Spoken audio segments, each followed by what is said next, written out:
Bonjour. Merci pour cette nouvelle invitation à NetExplo. Je vais partager avec vous une petite expérimentation que certains considèrent comme un projet de Smart City et d'autres plutôt comme un questionnement de la Smart City. Je considère qu'il y a très schématiquement deux approches des installations humaines. Il y a une approche qui consiste à prendre ces lois en soi-même et une autre approche qui prend ces lois plutôt dans le milieu dans lequel on s'installe.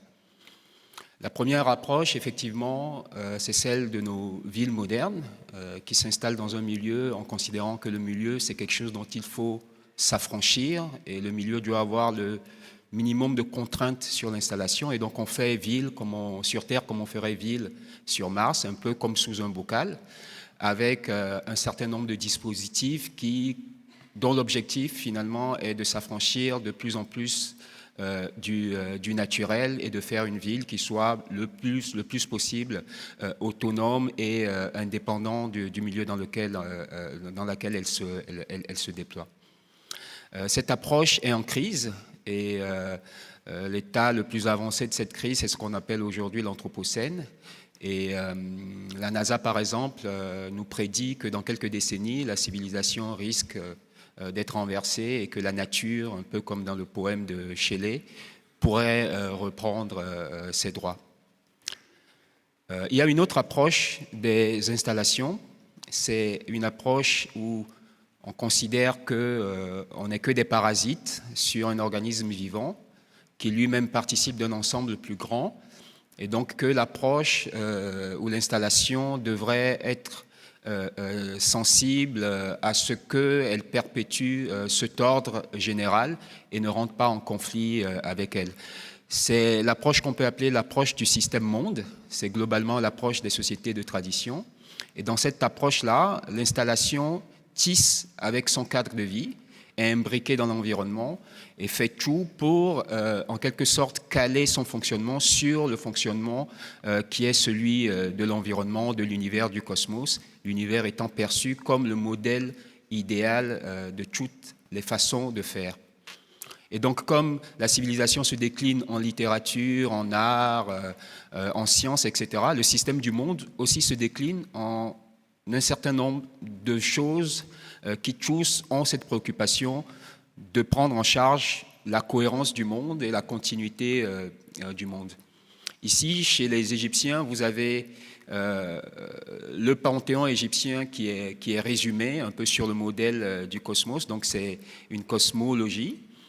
Mais ce panthéon ou ce dessin représente un peu l'acte du démiurge. Vous avez au milieu le dieu Amon, aidé de Seth et de Tchefnou, qui, en écartant le ciel de la terre, permet au monde d'advenir. Et donc cette représentation, c'est aussi une cosmogénèse, une cosmogonie, c'est la vision que les Égyptiens ont de la naissance du monde. Et vous verrez que quand les Égyptiens vont faire de l'art, de l'architecture, ce sera là aussi une cosmographie, ce sera toujours à l'image du cosmos. Et là, par exemple, le dessin que vous avez donne aussi le plan de la maison et les poutres, les poteaux, etc. vont venir se positionner dans la maison égyptienne, un peu comme le dieu Amon est placé là.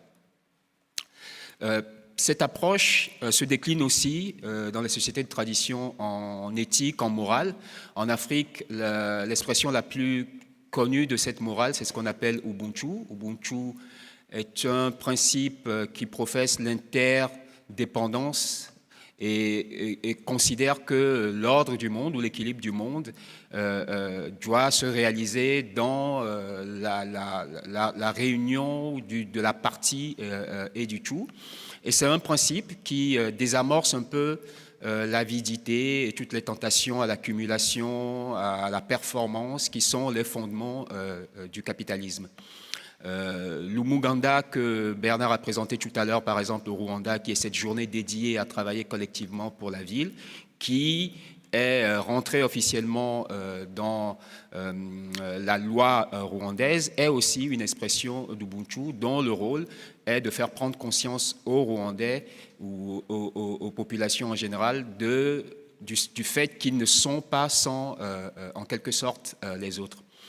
Donc je le disais, le système du monde se décline aussi en architecture et toute cette cosmographie, cette éthique de la cosmographie est codée dans les architectures traditionnelles africaines, par exemple, en 8 principes que j'ai réussi à identifier et qui sont 8 principes très interdépendants, très imbriqués, presque inextricables, qui font que la maison est pensée vraiment à l'image du monde et comme garant du fait que le monde puisse continuer à exister au travers elle.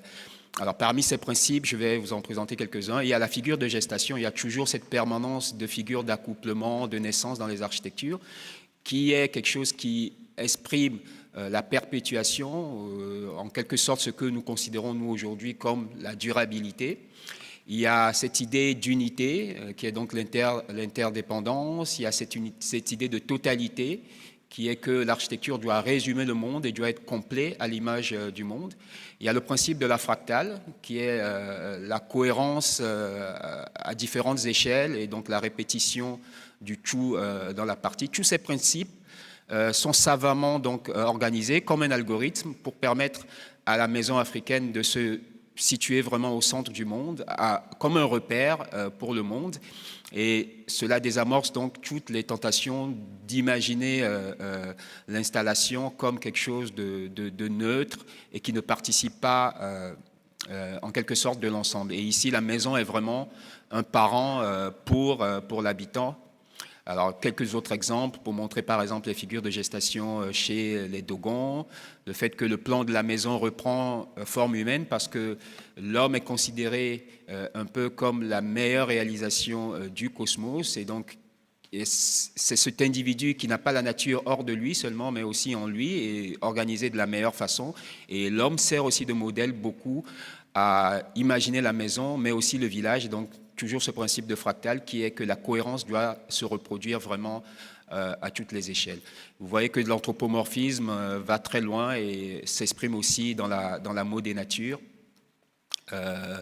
Vous avez aussi beaucoup de figures dites fœtales pour rappeler encore ces figures de gestation. Des fractales, par exemple. Et il est arrivé que des esprits très évolués en Occident aient voulu s'inspirer de tout ce savant, cette connaissance fine de l'environnement et comment on mobilise cette connaissance de l'environnement dans la programmation des installations. C'est le cas de Aldo van Eyck, qui regrettait qu'en Occident, on ait perdu beaucoup le sens de l'organisation du monde et qui proposait de regarder par exemple au Dogon pour imaginer une nouvelle façon d'installation pour la reconstruction des villes européennes après la guerre. Alors, est-ce que les Africains eux-mêmes ont eu cette préoccupation et ont eu un souci de ménager la continuité de tout ce que je viens de vous montrer? Ben, généralement, non. Les villes africaines sont globalement des villes coloniales. Elles ont été construites sur l'effacement de tout ce qui pouvait permettre justement de faire la cohésion. Et donc, on a des villes dont certaines sont chaotiques pour ces raisons-là. Vous le savez certainement, la démographie nous fixe un rendez-vous très important en 2050. À cette échéance, la population africaine va doubler. Et un humain sur 4 vivra en Afrique, ce qui propose des challenges incroyables à l'imagination. On se dit que toutes les mesures qu'on pourrait prendre risquent d'être inefficaces parce qu'il s'agit là d'un emballement démographique jamais expérimenté dans l'histoire de l'humanité.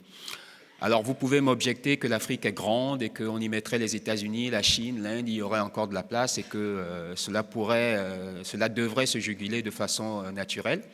Mais le problème, c'est que cet emballement démographique s'accompagne d'une urbanisation très accélérée et on considère que d'ici 2050, il y aura 5 villes qui vont émerger en Afrique, qui seront pratiquement des villes-régions, des villes qui s'étaleront sur plusieurs kilomètres et qui seront peut-être les 5 plus grandes mégapoles du monde. Et ce qui veut dire que les poumons villes de l'humanité seront en Afrique. Et si ces villes décident de fonctionner sur le modèle civilisation, eh bien, elles accéléreront en quelque sorte la prophétie de la NASA. Et donc, il se pose un problème qui est qu'aujourd'hui, l'Afrique, ou les choix que feront les Africains, les choix de consommation qu'ils feront, les positionnements qu'ils auront par rapport à la ville, risquent de s'imposer à la terre entière. Et quelle est l'approche du décideur par rapport à tout ça? Le décideur, lui, voit l'avenir des villes africaines en smart city. Vous avez des projets de smart city qui ont commencé à émerger un peu partout, dont la Star et la Savannah City au Kenya. C'est des projets dont la moyenne est d'à peu près 12 milliards de dollars US en financement, donc de l'endettement sur plusieurs générations pour nos économies.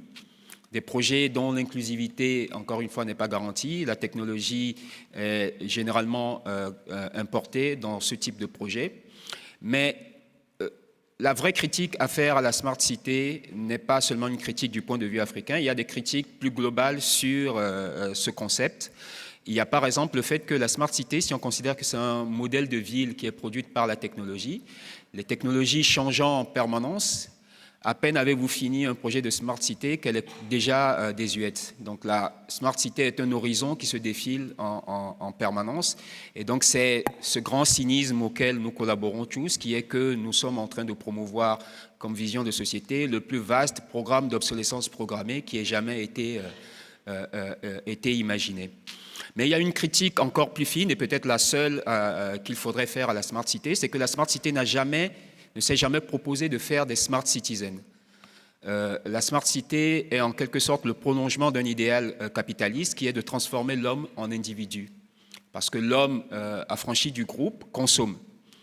Si vous êtes seul et que vous avez le dos qui vous gratte, vous avez besoin d'un device pour vous gratter le dos, donc vous consommez. Alors que si vous êtes en groupe, vous pouvez demander à quelqu'un de vous gratter le dos. Les singes, par exemple, font cela.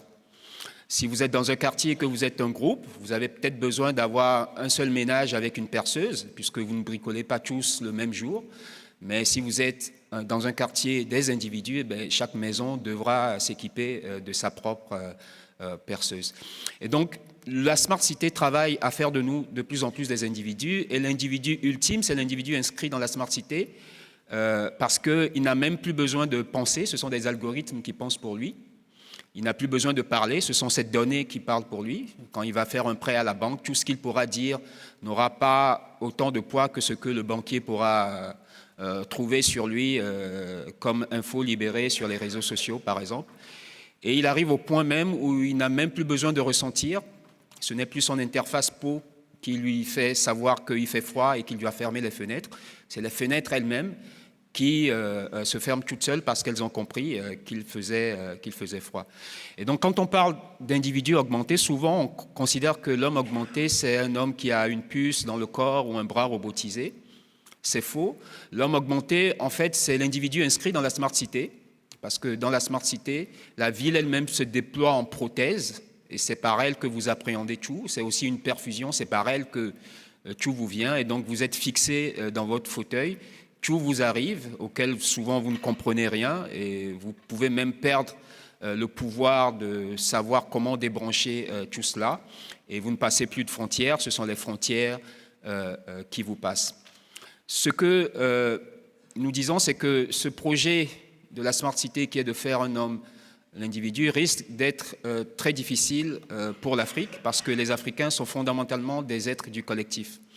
Et donc la Smart City, par son passage en Afrique, soit va être civilisée par l'Afrique, parce qu'elle n'aura pas réussi à renverser ce qu'il y a encore de résistance dans nos structures traditionnelles, et donc vous reviendra plus éthique, ou alors elle sera plus forte que l'Afrique et écrasera ce qui reste encore de structures, comme ce qu'on appelle l'économie du partage est en train de le faire en se moulant dans des dispositifs du partage qui existaient déjà, qu'on aurait pu nous-mêmes sublimer avec du digital.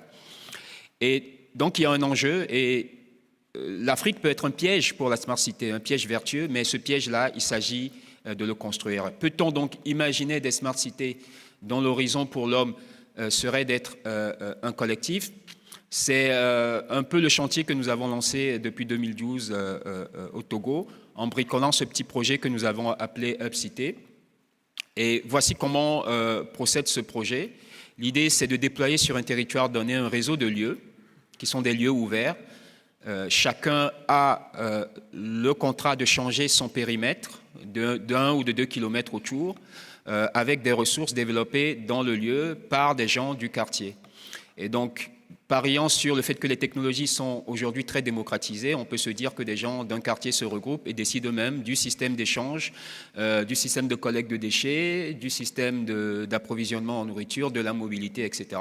Et que les meilleurs projets inspirent les autres lieux et que ces lieux étant mis en réseau comme un smart grid, on tendrait petit à petit sur de la durée vers une smart city qui serait une smart city produite de la base.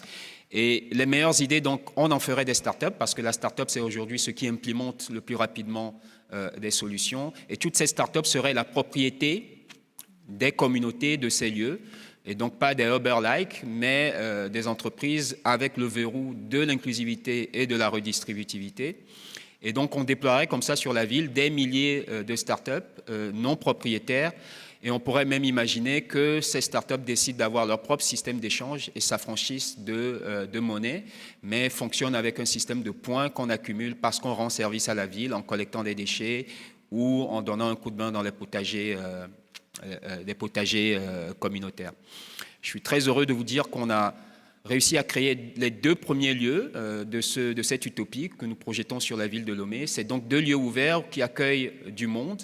La moyenne d'âge est de 19 ans à peu près dans notre communauté. Et c'est des jeunes qui, 24 heures sur 24, réfléchissent à des projets qui peuvent impacter la proximité.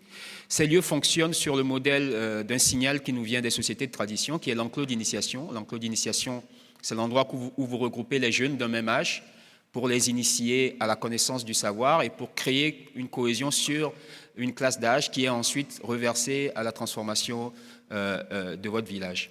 Ces lieux sont additionnés avec des moments, donc l'enclos sert à créer la cohésion et le moment, qui est un rituel, etc., sert à réaffirmer le lien qui a été créé. Si vous doutez de l'efficacité de cette addition de lieux et de moments pour aider les gens à être créatifs, vous n'avez qu'à regarder la chose extraordinaire qui se passe en ce moment avec l'occupation des ronds-points et un certain rituel de tous les samedis qui a pour décor les Champs-Élysées.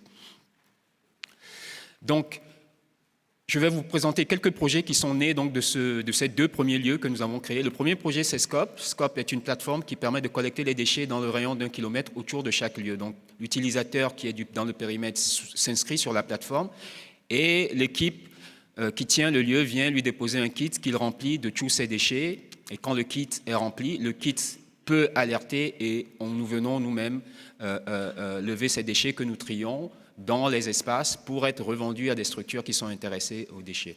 Et les kits déployés sont censés être équipés de capteurs. Donc chaque espace du réseau a un gateway avec de la technologie LoRa qui permet donc de pousser de la donnée venant des capteurs, venant de senseurs dans un rayon d'1 ou de 2 km autour du lab. Aujourd'hui, ce projet a 47 utilisateurs qui donc ne produisent plus un seul déchet plastique.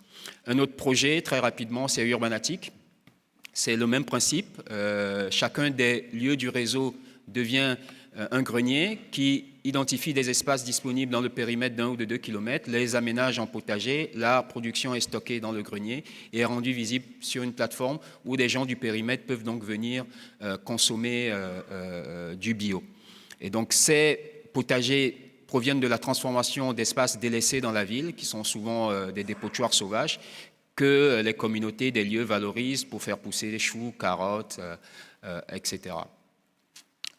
Troisième projet, alors j'ai oublié de dire que ces potagers sont aussi connectés, donc avec des capteurs d'humidité, et nous envoient donc des données en temps réel sur le taux d'humidité dans le réseau de potagers. Alors le troisième projet est plus connu, c'est le projet de l'imprimante 3D en déchets informatiques recyclés, pour lequel nous avons eu un prix ici même il y a quelques années. Et l'idée, c'est d'équiper chaque école dans le rayon d'1 ou de 2 km autour des labs d'une imprimante 3D qui sert de support à une nouvelle façon d'approcher l'enseignement en faisant prendre conscience aux enfants de leur capacité à faire les choses par eux-mêmes. Ça, c'est la deuxième version de l'imprimante 3D. Et ça, c'est toutes les écoles dans le périmètre d'1 km autour du premier lab.